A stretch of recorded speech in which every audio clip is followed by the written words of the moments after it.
नमस्कार और स्वागत है आज की इस खास चर्चा में। आज हम भारतीय लोक कथाओं के पिटारे से एक बहुत ही मशहूर कहानी निकाल लाए हैं, जिसमें नायक है हाजिर जवाबी और समझदारी की मिसाल तेनाली रामा। हमारे सामने जो कहानी का हिस्सा है उसका नाम है तेनाली रामा और दो मूर्ख राजा।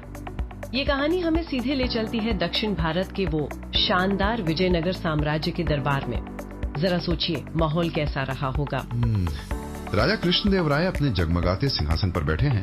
चारों तरफ रेशमी पर्दे, दीवारों पर खूबसूरत नक्काशी और उनके पास ही खड़े हैं उनके सबसे भरोसेमंद सलाहकार तेनाली रामा। चेहरे पर हल्की मुस्कान, आंखों में शरारत और वो आत्मविश्वास की चमक। कहानी बताती है कि दरबार में हंसी ठहाके गूंज रहे हैं, कहीं संगीत की धुन है तो कहीं पायल की छनक। एक तरह से जश्न का माहौल है।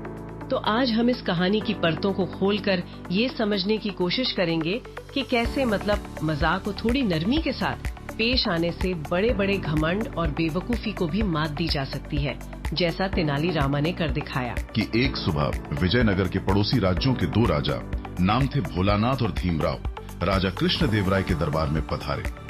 अब कहानी कहती है कि ये दोनों अपनी अक्लमंदी से ज्यादा अपने घमंड के लिए जाने जाते थे।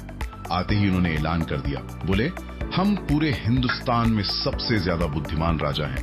कोई है जो हमारी बराबरी कर सके? दरबार में एकदम सन्नाटा छा गया। लोग एक दूसरे को देखने लगे।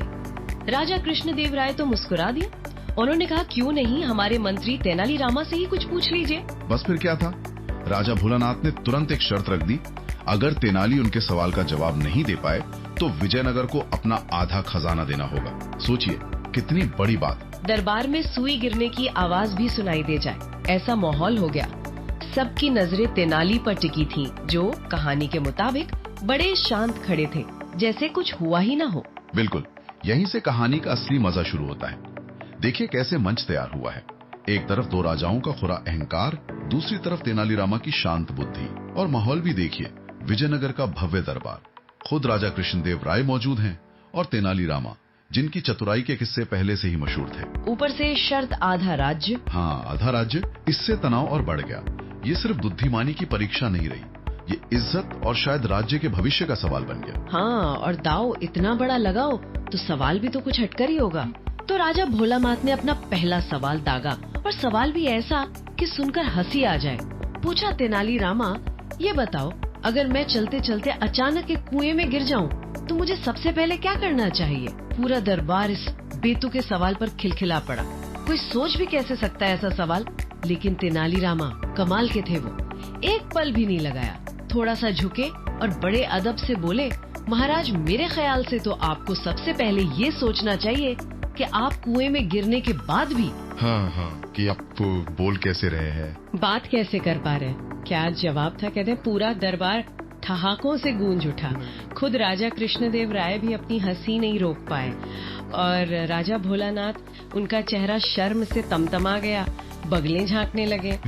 देखिए, तेनाली का जवाब सिर्फ मजाकिया नहीं है, इसमें गहरी समझ है। बिल्कुल। वो सीधे सीधे राजा को बेवकूफ नहीं कह रहे। ऐसा करते तो शायद बात बिगड़ जाती, अपमान होता। उन्होंने तो सवाल की ही हवा निकाल दी। सवाल ही इतना अतार्किक था कि उसका सीधा जवाब हो ही नहीं सकता था।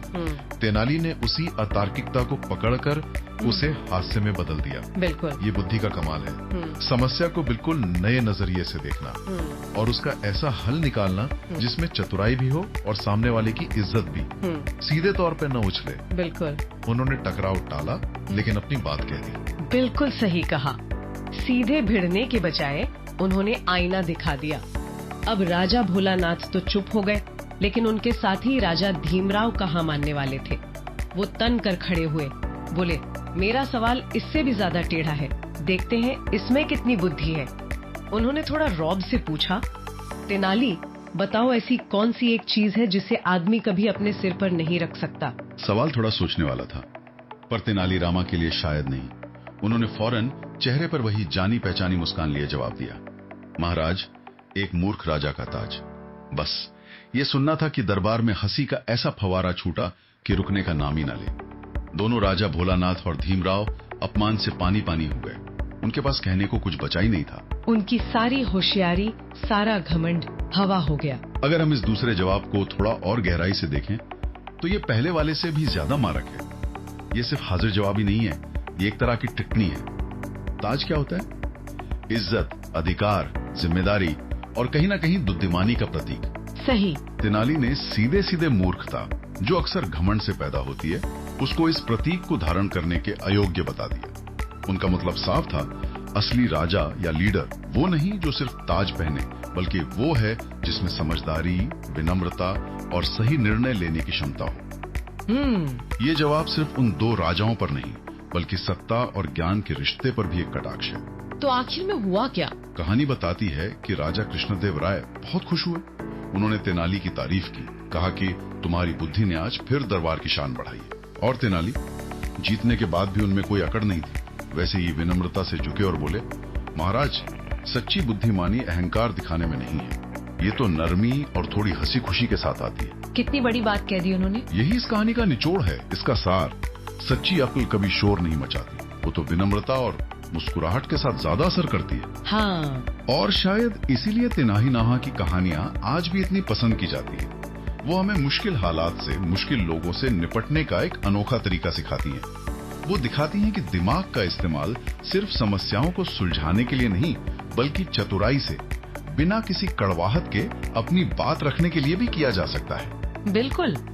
ये कहानी घमंड से कैसे निपटे, मुश्किल समय में कैसे तुरंत सोचें और चीजों को अलग नजरिए से देखने का क्या फायदा है, ये सब बड़े सरल तरीके से समझा देती है। तो इस पूरी कहानी और हमारी आज की बातचीत से जो एक बात साफ उभर कर आती है, वो ये है कि अकड़ और घमंड के सामने समझदारी, हाजिर जवाबी और थोड़ी विनम्रता अक्सर ज्यादा ताकतवर साबित होती है।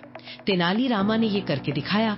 उनकी जीत सिर्फ सवालों के जवाब देने में नहीं थी, बल्कि जिस अंदाज में उन्होंने जवाब दिया, जिस तरह उन्होंने पूरी स्थिति को संभाला, उसमें थी। सही। उन्होंने बिना किसी को सीधे सीधे बुरा कहें अपनी बात भी रख दी और माहौल को बिगड़ने भी नहीं दिया। बिल्कुल। और ये विश्लेषण हमें एक दिलचस्प सवाल पर लाकर छोड़ता है। जरा इस कहानी से बाहर निकलकर सोचिए, असल जिंदगी में जब हमारा सामना ऐसे लोगों से होता है जो बेवजह का घमंड दिखाते हैं या बेतुकी बातें करते हैं, तो क्या हम भी तेनाली रामा की तरह चतुराई और हास्य का इस्तेमाल कर सकते हैं? ये मुश्किल है शायद। हाँ, मुश्किल तो है। क्या ऐसा संतुलन बनाना मुमकिन है कि हम अपनी बात भी कह दें और सामने वाले का अपमान भी ना हो? ये एक कला है शायद। और एक सवाल और मन में आता है जो तेनाली की बात से ही जुड़ा है। उन्होंने कहा, सच्ची बुद्धिमानी विनम्रता के साथ आती है। हाँ। क्या ये हमेशा सच होता है? क्या कोई ऐसा इंसान नहीं हो सकता जो बहुत बुद्धिमान हो लेकिन उसमें थोड़ा घमंड भी हो? हाँ, ऐसा तो होता है कई बार। या क्या बुद्धि और विनम्रता का चोली दामन का साथ है? ये सोचने वाली बात है कि ज्ञान का असली स्वभाव क्या है और वो हमारे व्यवहार में कैसे झलकता है। वाकई ये सोचने लायक नुक्ते हैं। क्या बुद्धिमानी हमेशा विनम्रता की पोशाक पहनकर ही आती है, या कभी कभी वो आत्मविश्वास के साथ थोड़ी अकड़ भी लिए होती है? इसी सवाल के साथ और तेनाली रामा की चतुराई और विनम्रता से प्रेरणा लेते हुए आज की ये गहन पड़ताल यहीं पूरी होती है।